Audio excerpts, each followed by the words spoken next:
चौकशी करू, सखोल चौकशी करेल तसे आदेश देऊ आम्ही. कारण पालकमंत्री म्हणून माझ्याकडे या सगळ्या गोष्टी येतातच मुंबई उपनगराच्या, त्याची सखोल चौकशी करू आम्ही. कुटुंब एकत्र असतं तर चांगलीच गोष्ट आहे. कुठलंही कुटुंब तुटावं फुटावं असं काही आमचं मत नाही आहे. त्यामुळे बंद दाराआड ते एकत्र जेवले असतील, चर्चा झाल्या असतील, गप्पा झाल्या असतील, मला माहीत नाही, पण झाले असेल तर चांगलं आहे ना. कुठलंही कुटुंब एकत्रच राहिलं पाहिजे. राजकीय मतं वेगवेगळी असू शकतात, पण कुटुंब एकत्र पाहिजे. असं काही नाही हो. महाराष्ट्र आपला कुठे आहे? दऱ्याखोऱ्यामध्ये आहे की नाही?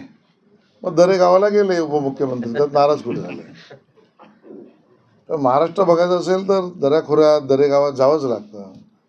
आणि उपमुख्यमंत्री महोदय पण कामाला लागलेत. काल आम्ही एकत्र होतो MMRDAच्या 50 वर्षाच्या कार्यक्रमाला. मला वाटतं की याची चर्चाच जास्त आहे. मुख्यमंत्री उपमुख्यमंत्री दोन्ही यांच्यात आपापसात संवाद चांगला आहे. त्यामुळे काही कोणाचं म्हणणं असेल तर ते मांडायचा अधिकार आहे, त्याचा निर्णय तिघे मिळून घेतील. वर्षा गायकवाड राजकारण करतायत. वर्षा गायकवाडांना माझा थेट प्रश्न, धारावीतल्या लोकांना घर का द्यायची नाहीत याचं उत्तर त्यांनी द्यावं. धारावीतल्या गरीब माणसाच्या घराच्या विरोधात वर्षा गायकवाड काय आहेत?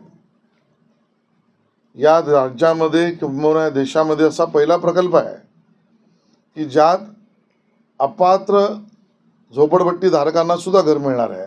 मग वर्षाताईंच्या पोटात का दुखत आहे? धारावीचा विरोध, धारावीच्या पुनर्विकासाचा विरोध, धारावीकरांचा विरोध, धारावीतल्या गरीब माणसाचा विरोध म्हणजे मुंबईच्या विकासाचा विरोध आहे. त्यामुळे वर्षाताई गायकवाड या मुंबईच्या विकास विरोधी आहेत, हा थेट माझा त्यांच्यावर आरोप आहे. तर त्यामुळे आपली मतं मांडण्याचा लोकशाहीत प्रत्येकाला अधिकार आहे. अंतिम निर्णय मुख्यमंत्री घेतात. मुख्यमंत्री दोन्ही उपमुख्यमंत्र्यांशी बोलून निर्णय घेतात. त्यामुळे घोषणा झाली आहे ती दोन्ही उपमुख्यमंत्री आणि मुख्यमंत्री यांच्या सहमतीने झाली आहे. त्याच्यानंतर काही निर्णय करायचा असेल तर ते मुख्यमंत्री आल्यावर दोन्ही उपमुख्यमंत्र्यांशी बोलतील. मला असं वाटतं सार्वजनिक विधानं या बाबतीत टाळली तर बरी, हे माझं व्यक्तिगत मत आहे. भाजपच्या कार्यकर्त्यांनी बिलकुल संभ्रम करण्याची गरज नाही. भारतीय जनता पक्ष हा केडर बेस पार्टी आहे. महायुती ही आमची राजनैतिक, त्या ठिकाणी आम्ही केलेली युती राज्याच्या आणि पक्षाच्या, दोन्ही सगळ्या पक्षांच्या म्हणजे महायुतीतल्या पक्षांच्या भल्याचा विचार करून केलेली आहे. 100% भाजप या विषयावर सर्व विधानसभेतील कार्यकर्त्यांनी काम करावं. संपूर्ण पक्ष एकत्रित आहे आणि पक्षप्रवेश येणं जाणे ते होत असतात.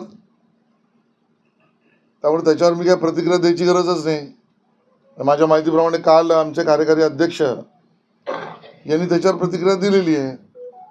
त्यामुळे 100% भाजपवर सिंधुदुर्ग जिल्ह्यातील सर्व विधानसभातील कार्यकर्त्यांनी काम करावं, हेच पक्षाचं मत आहे. मी पण वाट बघतोय. मी तर वाट यासाठी बघतोय कधी वेळ येते आणि कधी एकदा भ्रष्टाचारी, दुराचारी, दुराग्रही उद्धव ठाकरेंच्या सेनेचा पराभव मी करतोय. मी म्हणजे भारतीय जनता पक्ष आणि महायुती. त्यामुळे आमचे हात शिवशिवत आहे. पण मामला कोर्टात आहे.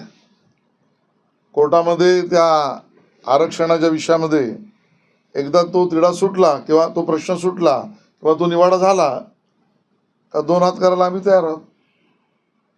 काय अडचण नाही. आम्ही ऐकलं आजकाल काय दस्तक घेऊन फिरणार आहे. आता पूर्वी दत्तक होतं, आता दस्तक झालं. ह्याच्या पुढे अजून काहीतरी हिरवा रंग दुसरा येईल. हे उद्धव ठाकरे सेनेचं काम आहे. आम्ही वाट बघतोय, मुंबईकर वाट बघतायत.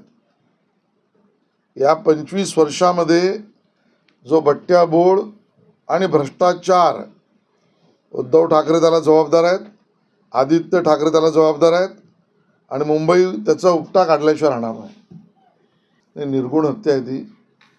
सतीश भैया देशमुख, संतोष भैया देशमुख यांची निर्गुण हत्या त्या ठिकाणी झाली आहे. अमानवी पद्धतीने झाल्याची माहिती समोर आहे. पोलीस त्याची चौकशी करतायत. आरोपी अटक झाले आहेत. त्यांच्यावर गंभीर गुन्हेसुद्धा दाखल झाले आहेत. कायद्याचं राज्य प्रस्थापित आहे आणि त्यामुळे गुन्हेगाराला माफी नाही. 100% गुन्हेगाराला शिक्षा झाली पाहिजे, राज्य सरकारचीच भूमिका आहे. काही लोक फोन करतात आम्हाला परत. आता कोणी कुठे जावा त्यांचा त्यांचा प्रश्न आहे. भारतीय जनता पार्टी 100% भाजपा म्हणून काम करेल, याबद्दल आमच्या मनात तीळ मात्र शंका नाही.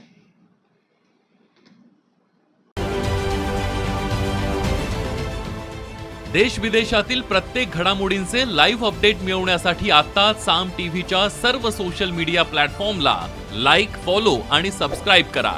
तसंच सर्व नोटिफिकेशनसाठी बेल आयकॉन प्रेस करायला विसरू नका.